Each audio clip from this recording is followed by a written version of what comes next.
Good morning, and happy Juneteenth Day in the city of Columbia, Missouri. My name is Brian Treece, and I am so proud to join you today as mayor of our community. It was 155 years ago today that Major General Gordon Granger took control of the Texas territory and informed the people of Texas that, quote, in accordance with the proclamation from the Executive of the United States, all slaves are free, with an absolute equality of personal rights and rights of property. Today, Juneteenth is the most popular annual celebration of emancipation from slavery in the United States. But General Granger was more than a little late. After all, President Lincoln's immortal Emancipation Proclamation ending slavery in the Confederacy had taken effect 2.5 years before. And by the time Granger had arrived in Galveston, Texas, the capital of the Confederacy in Richmond, Virginia had fallen, President Lincoln was dead, and the 13th Amendment abolishing slavery was well on its way to ratification. It's hard to imagine, in today's world of Facebook and text messages and Twitter and social media apps that allow people to plan a protest with hundreds of people within hours, that it would take more than 2.5 years before the enslaved population of Texas would learn of their freedom. And even then, many slave owners withheld the information until the end of the growing season. The curiousness of Juneteenth, the amalgamation of June and 19th, has many steps along its path, and there are lots of dates that could have been celebrated.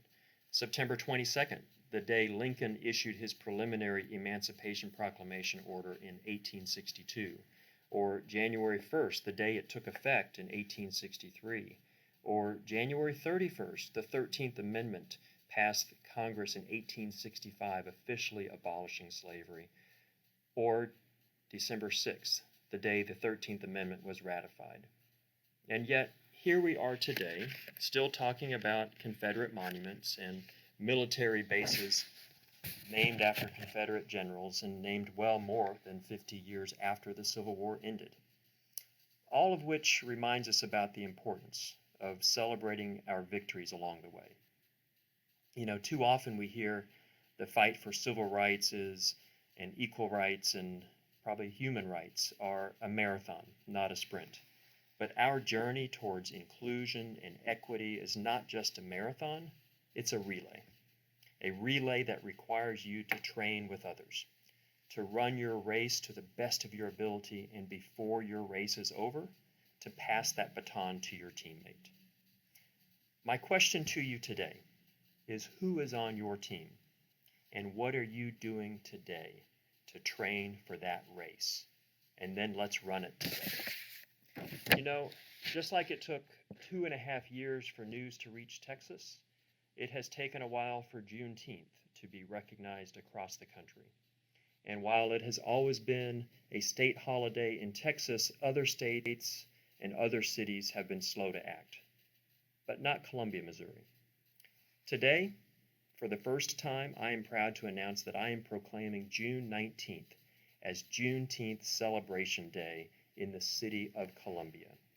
And it's my pleasure today to read to you a proclamation whereas Juneteenth, also known as African American Emancipation Day, was first celebrated in Galveston, Texas in 1865.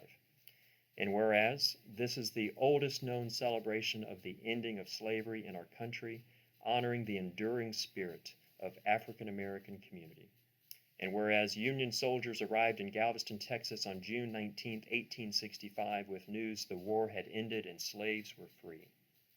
And whereas the celebration of June 19th became Juneteenth with festive gatherings in recognition of that event. And whereas Columbia is a place where diversity is celebrated, and Juneteenth provides for the opportunity to come together as a community to learn more about our African American neighbors, our co-workers, our family, and friends. Now therefore I, Brian Treece, Mayor of the City of Columbia, hereby proclaim Friday, June 19th, 2020 as Juneteenth Celebration Day. And I'm going to sign it in front of you and say thank you for celebrating Juneteenth Celebration Day in the city of Columbia. And while we pause to celebrate Black liberation, let us also recognize Black lives and why they matter to us, to our community, to our economy, and our individual humanity. Happy Juneteenth Day in the City of Columbia.